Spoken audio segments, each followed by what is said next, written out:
Ya, halo pemirsa, apa kabar Anda hari ini? Langsung dari studio IDX Channel Jakarta, saya Prasetyo Wibowo kembali hadir dalam Market Review yang akan mengupas isu-isu yang menjadi penggerak ekonomi di tanah air. Live streaming kami bisa Anda saksikan di idxchannel.com dan langsung saja kita mulai Market Review selengkapnya.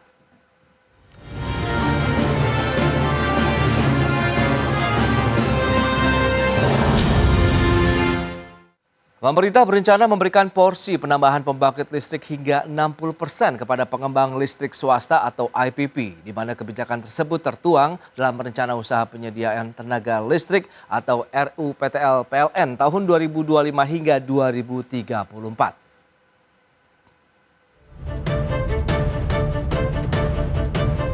Pemerintah berencana untuk memberikan porsi hingga 60% pembangunan pembangkit listrik tanah air di masa mendatang kepada pengembang listrik swasta atau Independent Power Producer (IPP). Kebijakan ini tertuang dalam Rencana Usaha Penyediaan Tenaga Listrik atau RUPTL PLN tahun 2025 hingga 2034, di mana penambahan pembangkit listrik ditargetkan mencapai 71 gigawatt dengan 70% kapasitas merupakan energi baru terbarukan atau EBT. Menteri ESDM Bahlil Lahadalia mengatakan strategi ini sejalan dengan RUPTL 2024 hingga 2034 dengan target penambahan kapasitas listrik sebesar 71 gigawatt, sehingga nantinya mayoritas pembangunan akan diberikan kepada swasta atau IPP. Jadi, selain mempercepat pelaksanaan proyek EBT, juga dapat meringankan beban PT Perusahaan Listrik Negara Persero atau PLN dari sisi arus kas dan investasi strategis di masa mendatang. Kami juga laporkan bahwa sesuai arahan Bapak Presiden, kami mendorong pembangkit baru yang dikembangkan akan diberikan porsi yang besar kepada swasta, IPP. Jadi 71 gigawatt itu porsi yang paling besar, kurang lebih sekitar 60% kita akan serahkan kepada swasta. Tapi swasta yang kredibel, swasta yang sejalan dengan pemerintah, bukan swasta yang membuat gerakan tambahan di luar apa yang dilakukan oleh pemerintah. Sementara itu, PT PLN Persero telah memperkirakan bahwa investasi yang dibutuhkan untuk meningkatkan kapasitas listrik terpasang sebesar 71 gigawatt hingga tahun 2034 mencapai 2.400 triliun rupiah. Jakarta, Ade Firmansyah, IDX Channel. Ya, pemirsa, untuk membahas tema kita kali ini, perusahaan swasta dapat porsi 60% bangun pembangkit listrik. Kita sudah tersambung melalui Zoom bersama dengan Bapak Fabi Tumiwa, beliau adalah Direktur Eksekutif Institute for Essential Services Reform. Halo Pak Fabi, apa kabar? Halo Mas Pras, kabar baik. Baik. Terima kasih. Terima kasih juga atas waktu yang disempatkan, dan sebelum membahas lebih jauh, review terlebih dahulu Pak Fabi terkait dengan kinerja pembangunan pembangkit listrik di tanah air sampai saat ini tuh sudah di posisi yang mana nih Indonesia? Silakan Pak. Ya, kalau kita lihat sebenarnya dari data pemerintah sendiri ya, dari data Kementerian SDM, dari data PLN, kita kan memang menambah kapasitas pembangkit cukup besar ya. Hari ini sudah lebih dari sekitar 90 gigawatt kapasitas terpasang pembangkit listrik, walaupun yang terbesar masih yang kenaikan terbesar beberapa waktu terakhir itu berasal dari captive power. Ya, sementara dari PLN itu merupakan bertambah tapi tidak masih di bawah apa yang direncanakan di RUPTL 2021-2030 ya. Kita masih menggunakan RUPTL 2021-2030. Jadi kalau kita lihat memang sejak 2021 ya, pada saat COVID ada beberapa proyek yang harus ditunda. Ditunda dan juga bahkan masa operasinya dimundurkan karena, dan ini adalah proyek-proyek PLTU ya, sebagian besar proyek-proyek PLTU yang mana proyek-proyek ini bagian dari program 35.000 megawatt yang dibuat oleh Pak Jokowi ya tahun 2015, tapi kemudian kita tahu bahwa ketika dari selama 10 tahun ya era Pak Jokowi, target pertumbuhan ekonomi yang tadinya 7% ya, yang kemudian menjadi dasar perencanaan tenaga listrikan untuk program 35.000 megawatt itu sebenarnya tidak tercapai kan. Rata-rata pertumbuhan ekonominya 5%, dan ini karena listriknya direncanakan 7% dengan pertumbuhan ekonomi 7%, untuk masuk dalam perencanaan keterlistrikan, tapi ternyata tumbuhnya hanya 5%, Oke. maka kita lihat sebenarnya terjadi over capacity. Diperburuk dengan kondisi pada saat COVID ya, di mana permintaan listrik turun drastis, bahkan sampai minus ya. Oke. Jadi kemudian pada saat itu PLN coba untuk menunda beberapa pembangkit listrik, dan sebagian besar kemudian pembangkit itu mulai masuk ya di 2023, 2024 setelah ditunda di 2021, 2022. Salah satu misalnya yang diresmikan beberapa minggu lalu oleh Oke. Pak Presiden Prabowo itu adalah PLTGU Jawa 1 ya, yang dibangun oleh konsorsium Baik. Pertamina dan Sojus gitu. Ya, nah Pak Fabi, lantas fokus dari pemerintah sendiri masih terkait dengan pembangunan pembangkit listrik dari energi bersih dalam artian EBT kah ke depannya? Ya, kalau kita lihat memang ada perubahan yang signifikan ya dari arah pengembangan kelistrikan kita. Dan ini dimulai dari tahun 2021 ketika Indonesia menyampaikan komitmen untuk mencapai net zero emission di tahun 2060 atau lebih awal. Ini sudah disampaikan dan kemudian muncul Perpres 112 2022 Oke. yang kemudian melarang PLN untuk membangun PLTU baru. Nah, dengan adanya target untuk melakukan dekarbonisasi untuk sektor ketenaga listrikan, mulai dilihat di RUPTL 2021 yang tadi saya sampaikan. Oke. 51% dari perencanaan kapasitas listrik baru itu berasal dari energi terbarukan. Jadi dari total 40 gigawatt yang direncanakan PLN di RUPTL 2021-2030, 21 gigawattnya berasal dari energi terbarukan yang dibangun dari 2021-2030. Nah, ini juga sebenarnya sampai dengan akhir 2025 nanti kalau mengikuti rencana tersebut harusnya ada tambahan 10 gigawatt paling tidak kapasitas pembangkit energi terbarukan baru, walaupun kenyataannya tidak demikian ya. Nah, ditambah kemudian juga dengan Astacita, kemudian arahan Presiden, dan yang ini disampaikan ya oleh Presiden Prabowo di KTT APEC dan G20 bahwa Indonesia akan mengakhiri batu bara 15 tahun dari sekarang dan mencapai 100% energi terbarukan. Kita juga melihat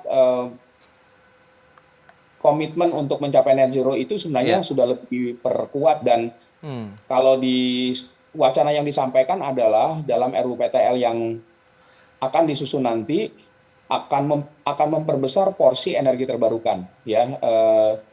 Kalau tidak salah 70% ya dari 70 gigawatt yang direncanakan itu akan berasal dari energi terbarukan. Nah, hal itu nanti akan termaktub dalam RUPTL PLN tahun 2025 hingga 2023 nih. Kalau yang Anda katakan tadi 2021, 2030, iya 2034. Nah, kaitannya dengan penambahan listrik ini targetkan 71 gigawatt, tadi 70% kapasitasnya merupakan energi baru terbarukan atau EBT. Nah, ini memang menjadi fokus yang lebih besar lagi. Lantas bagaimana dengan kesiapan dan tadi porsinya 60% kepada pihak swasta ini? Ya, jadi kalau kita lihat RUPTL yang disampaikan itu kan adalah rencana penyediaan tenaga listrik oleh PLN ya, yang berlaku 10 tahun. Dan RUPTL itu secara berkala itu review ya, ditinjau ulang dan kemudian dimodifikasi sesuai dengan perkembangannya. Kenapa? Karena intinya RUPTL itu kan harus mampu menyediakan permintaan listrik yang tumbuh. Nah, dalam 10 tahun mendatang itu yang menjadi dasar. Tapi RUPTL PLN itu hanya satu dari RUPTL yang ada. Karena selain PLN ada juga lebih dari, kalau saya tidak salah ada 50 ya, wilayah usaha di luar PLN. Nah, tapi walaupun PLN yang paling besar nih, kira-kira sekarang 75% dari pasokan listrik itu berasal dan permintaan listrik berasal dari wilayah usaha. Baik, Pak Fabi. Apakah kebijakan dan momentumnya sudah tepat? Bagaimana kesiapan dari pelaku usaha atau IPP-nya sendiri? Kita bahas nanti di segmen berikutnya. Kita akan jeda dulu sebentar. Dan pemirsa, pastikan Anda masih bersama kami.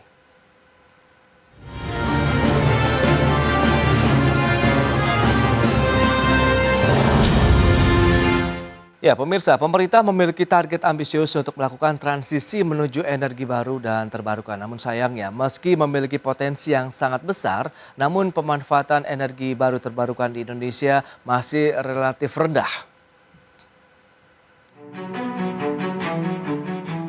Pemerintah hingga kini memiliki target ambisius untuk melakukan transisi menuju energi baru dan terbarukan atau EBT. Hal tersebut juga didukung oleh potensi energi baru terbarukan yang dimiliki Indonesia sebesar 3.687 gigawatt. Namun sayangnya meski memiliki potensi yang sangat besar, pemanfaatan energi baru terbarukan di tanah air masih sangat rendah. Subkoordinator Kerjasama EBT Direktur Aneka EBT Direktorat Jenderal EBT-KE Kementerian ESDM Ira Ayu Tia Herdiani mengatakan, saat ini pemanfaatan EBT baru sekitar 0,3%.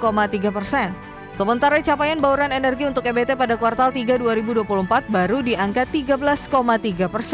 Dan berdasarkan catatan Kementerian ESDM, dari potensi energi surya yang mencapai 3.294 MW, pemanfaatannya baru mencapai 728 MW atau setara 0,728 GW.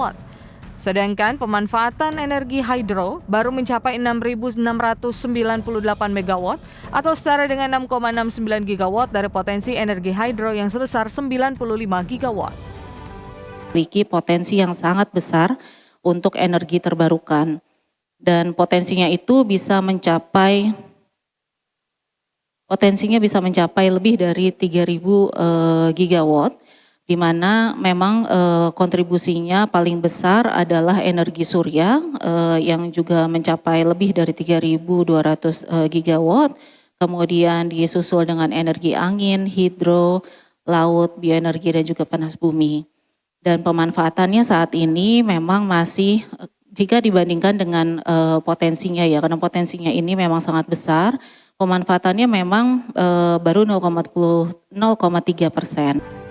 Sementara itu secara keseluruhan, total potensi energi baru terbarukan yang dimiliki Indonesia berada di angka 3.687 gigawatt dan baru dimanfaatkan sebesar 13.846 megawatt atau setara dengan 13,84 gigawatt.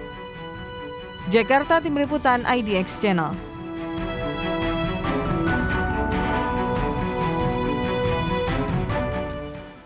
Baik, pemirsa, berikutnya kami sampaikan data terkait dengan target dan realisasi bauran EBT di Indonesia.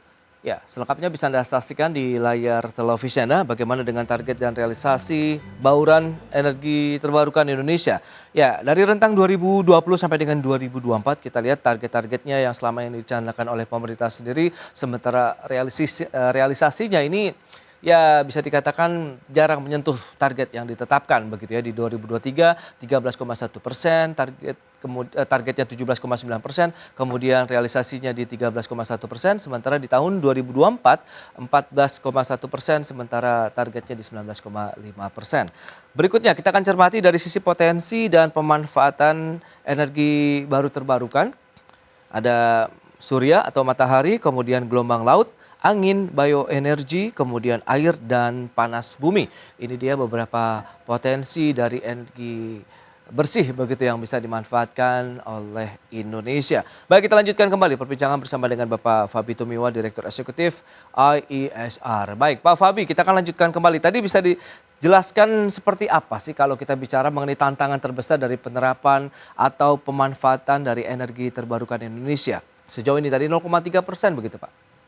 Ya, seperti yang kita lihat bahwa kita sebenarnya Indonesia sudah punya target ya. Ya. Kalau berdasarkan kebijakan energi nasional, harusnya pada akhir 2025 ini kita mencapai 23% bauran energi terbarukan. Dan sebagaimana yang tadi baru saja disampaikan, bahwa target itu masih tidak sesuai dengan trajektori yang disampaikan. Misalnya 2024 kan harusnya 19,5% baurannya. Oke. Di tahun ini 23%, tapi baru akhir tahun lalu baru mencapai 14%. Nah, ini menunjukkan sebenarnya bahwa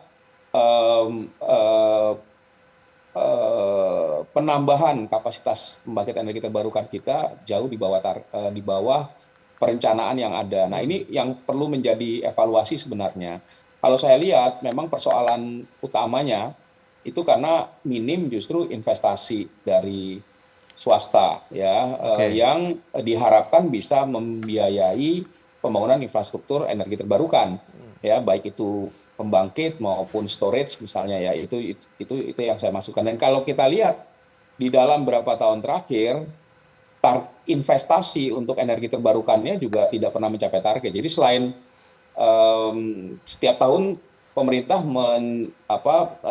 menetapkan target investasi, tapi kalau kita lihat setiap tahun itu juga tidak tercapai, khususnya untuk energi terbarukan. Dan ini menurut saya harusnya menjadi bahan evaluasi. Mengapa Indonesia itu tidak menarik? Dan memang dibandingkan dengan kalau kita bicara ya negara-negara tetangga kita yang deras ya investasi di energi terbarukan, kita bisa bilang Filipina, kita bilang Vietnam, bahkan negara seperti Malaysia dan Singapura serta Thailand itu masuk ya dengan cukup banyak investasi energi terbarukan.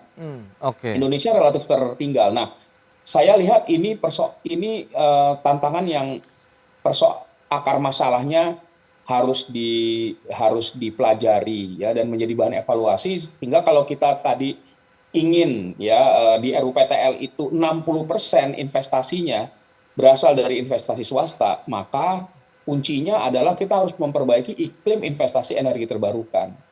Itu menjadi salah satu hal yang penting. Dan kalau kita gagal untuk memperbaiki iklim investasi ini, maka ya sama seperti tahun-tahun sebelumnya, akan sulit kita bisa mencapai target yang dicanangkan, apalagi ingin mencapai target net zero ya 2060 atau lebih awal gitu. Jadi persoalannya itu adalah di iklim investasi. Baik. Dan kemampuan PLN untuk menyediakan pendanaan untuk mengimplementasikan RUPTL itu juga terbatas. Nah Pak Fabi, kalau lihat dari sisi momentum, kemudian bagaimana kebijakan ini sudah tepat atau tidak, mengingat iklim investasinya yang masih perlu dibenahi, berarti kan itu hal yang sangat fundamental yang bisa menjadi daya tarik begitu bagi para investor global maupun domestik sendiri untuk membangun pembangkit listrik ya, di Indonesia, baik yang tadi EBT begitu yang menjadi fokus dari pemerintah.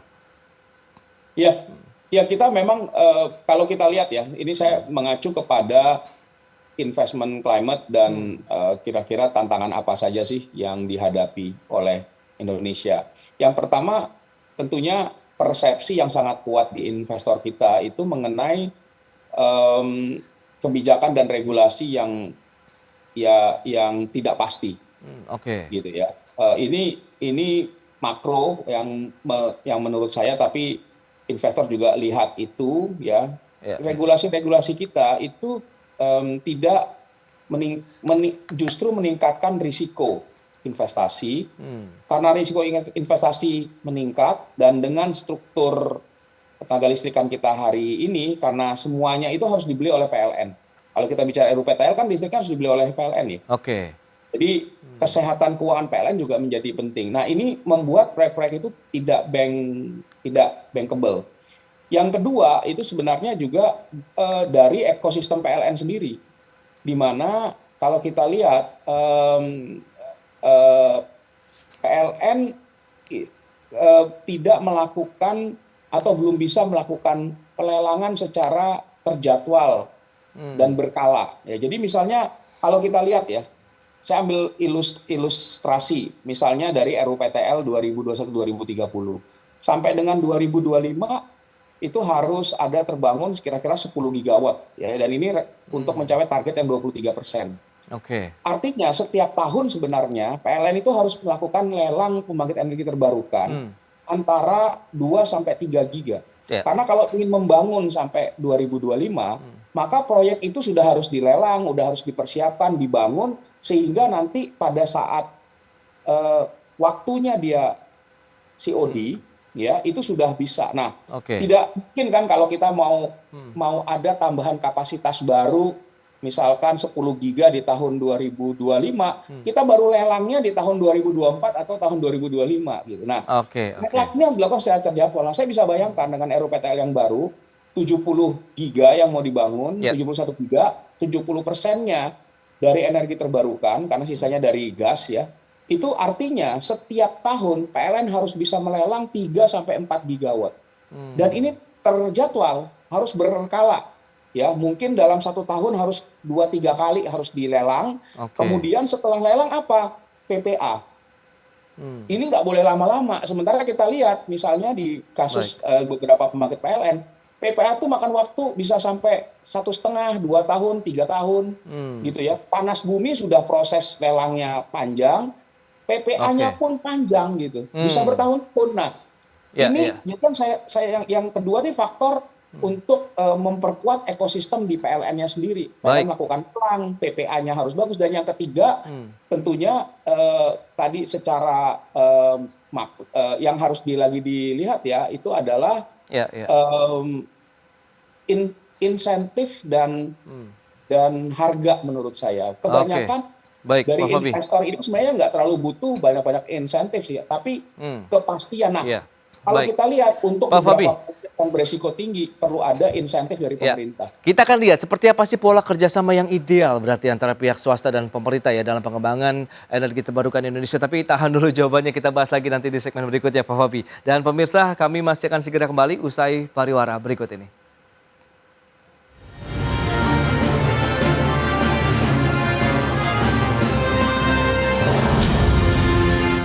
Ya, kita lanjutkan kembali perbincangan menarik ini bersama dengan Bapak Fabi Tumiwa dari IESR. Baik, Pak Fabi.